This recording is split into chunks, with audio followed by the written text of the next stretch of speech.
Okay. So बघा, last लेक्चरमध्ये आपण काय बघितलं, मध्ये जेवढं काय थेरॉटिकल पार्ट असेल, म्हणजे एमव्हीडी आर्किटेक्चर असेल, फ्रेमवर्क म्हणजे काय, वेब फ्रेमवर्क म्हणजे काय, सगळ्या गोष्टी नॉलेज तुम्हाला आलं. ठीक आहे. So now you are implemented with the Django. ठीक आहे. तर त्यासाठी तुम्हाला काय करायचं आहे, पायचाम तुमच्या ह्याच्यामध्ये इन्स्टॉल करायचं आहे.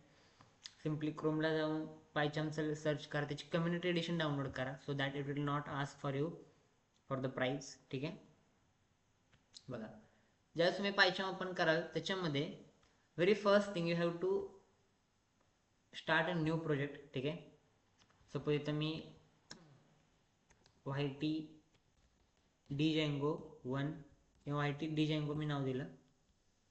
ठीक आहे. सो मी न्यू प्रोजेक्ट चालू करतोय. Very first time I will starting with the Django. ठीक आहे. त्याच्यामध्ये पहिल्यांदा तुम्हाला पायचाम ओपन करून तुमचा प्रोजेक्ट सेटअप करून घ्यायचा आहे. ठीक आहे. त्यानंतर you have to use the terminal. ठीक आहे. इथे बघा, लास्ट 3 नंबरला इथं टर्मिनल आहे बघा. हे टर्मिनल ओपन करून तुम्हाला काय करायचं, पहिल्यांदा जँगोमध्ये प्रोजेक्ट तयार करून घ्यायचा आहे आणि त्यानंतर जँगोमध्ये ॲप तयार करून घ्यायचं आहे. ठीक आहे. This is the structure, project structure. ज्यावेळेस प्रोजेक्ट स्ट्रक्चर बनेल त्यावेळेस तुम्हाला सांगेल मी की प्रोजेक्टचं स्ट्रक्चर कसं आहे वगैरे. तर नीट बघा, जरी तुम्ही बघितलं तर ते ब्लँक आहे. ठीक आहे. It is completely blank. So ज्यावेळेस तुम्ही वाय टी जँगो ही तुमचा फोल्डर आहे, प्रोजेक्ट फोल्डर आहे, त्याच्या आतमध्ये तुम्हाला जँगोचा प्रोजेक्ट तयार करायचा. मग ज्यावेळेस तुम्ही जँगोचा प्रोजेक्ट तयार करता, त्याच्यात काही कमांड्स पडतात. ठीक आहे. क्लिअर. सो बघा, स्टार्टिंगला ज्यावेळेस तुम्हाला एखादी जँगोचा प्रोजेक्ट तयार करत असतो, त्यावेळेस तुम्हाला Django dash admin start project and your project name. ठीक आहे. सो ही कमांड तुम्हाला ॲड करायची. ठीक आहे. बघा, so Django dash admin किंवा त्याला हायपन पण म्हणू शकताय, Django hyphen admin start project. ठीक आहे. And your project name. Suppose I will add here my project. ठीक आहे. So here how your project will be added. बघा, माय प्रोजेक्ट हे तुमचं तयार झालं. बट आता तुम्हाला याच्यामध्ये ॲप्लिकेशन तयार करायचं, ह्या प्रोजेक्टमध्येच ॲप्लिकेशन तयार करायचं. सो व्हेरी फर्स्ट थिंग मी काय म्हणलं तुम्हाला, ह्या प्रोजेक्टमध्ये ॲप्लिकेशन तयार करायचं आहे, नॉट मेन प्रोजेक्टमध्ये.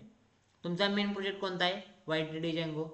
बट आपला जँगोचा प्रोजेक्ट कोणता आहे रे, माय प्रोजेक्ट. सो माय प्रोजेक्टमध्ये यायसाठी तुम्हाला इथली जी काय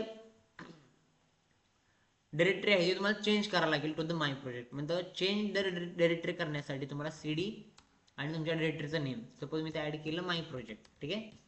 सी डी माय प्रोजेक्ट. सो माझी डायरेक्टरी कुठे आली आता, माय प्रोजेक्टमध्ये. आता माय प्रोजेक्टमध्ये आल्यानंतर मला ॲप तयार करायचं. ॲप तयार करण्याच्या आधी very first thing you have to install the Django library. ठीक आहे. मग बघा, सेटिंगमध्ये यायचं आहे. सेटिंगमध्ये आल्यानंतर हे तुम्हाला कम्प्लीट सगळा मेनू दिसेल. इथं प्रोजेक्ट तुम्हाला दिसेल, तुमच्या प्रोजेक्टचं नेम वाय टी डी जँगो. त्यावर क्लिक करा. पायथन इंटरप्रिटरवरती क्लिक करा. क्लिअर. त्यानंतर तुमच्या समोर असा इंटरफेस येईल. Then you have to click on the plus icon, not to the add interpreter. You have to click on the plus icon and type with the django. Okay, django. Clear. And install package. Once it is installed, you can close and apply. Wait for it.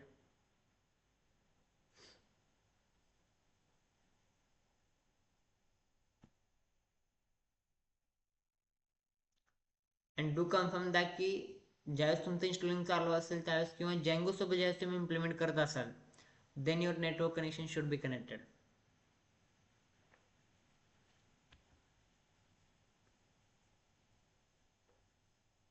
Okay, Django installed, close and okay. Then you have to start the app. आता ज्यावेळेस app start करायचं आहे त्यावेळेस ॲपची command कोणती आहे रे,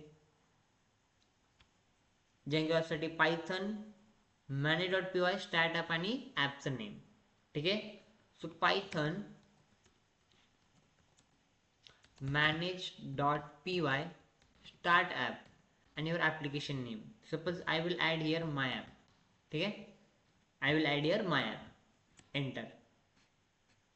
So once it is done, you can come here and check your Django project structure will be done. त्याच्यामध्ये मायॲपमध्ये तुमच्या सगळ्या ॲप्लिकेशनच्या फाईल्स आणि प्रोजेक्ट्समध्ये प्रोजेक्टच्या फाईल्स. ठीक आहे. So it is how you have to set up your Django project simply. Okay. So in the next part we are seeing with the starting with the Django project. ठीक आहे. ह्या पार्टमध्ये तुम्ही Djangoचं जे काय प्रोजेक्ट स्ट्रक्चर आहे ते तेवढे इम्प्लिमेंट करा. I am creating a short videos because it is less than, म्हणजे इम्प्लिमेंट करायला थोडंसं अवघड आहे, थोडंसं सोपं पण आहे. पण Django जे पहिल्यांदा शिकायला लागलेत किंवा ज्यांच्याकडे पायथनचा बेस स्ट्रॉंग नाही आहे त्यांनी पहिल्यांदा पायथनचा बेस स्ट्रॉंग करा आणि त्यानंतर Djangoकडे वळा. Because Django is not a simple language as compared to the other language, other frameworks. Because Djangoमध्ये तुम्ही खूप सारे APIचा यूज करता, खूप साऱ्या लायब्ररीजचा यूज करता. त्याच्यामुळे Djangoमध्ये प्रत्येक गोष्ट तुम्हाला मनापासून किंवा तुम्हाला इन डिटेल कळणं गरजेचं आहे की कोणत्या फाईलमध्ये कोणता कोड करायचा आहे, कोणतं मॉडेल कोणत्या गोष्टीसाठी बनलेलं आहे, which file is importing for the which purpose. So ह्या सगळ्या गोष्टींचं एक प्रॉपर कम्युनिकेशन असण्यासाठी तुम्हाला पहिल्यापासून गोष्टी क्लिअर असणं गरजेचं आहे. ठीक आहे. सो त्याच्यामुळं प्रत्येक गोष्टीला हँड्स ऑन करा. If you are having a laptop PCs then project structure 2 ते 3 वेळा तयार करून बघा आणि त्यानंतर नेक्स्ट पार्टकडे move. Okay. So see in the next video.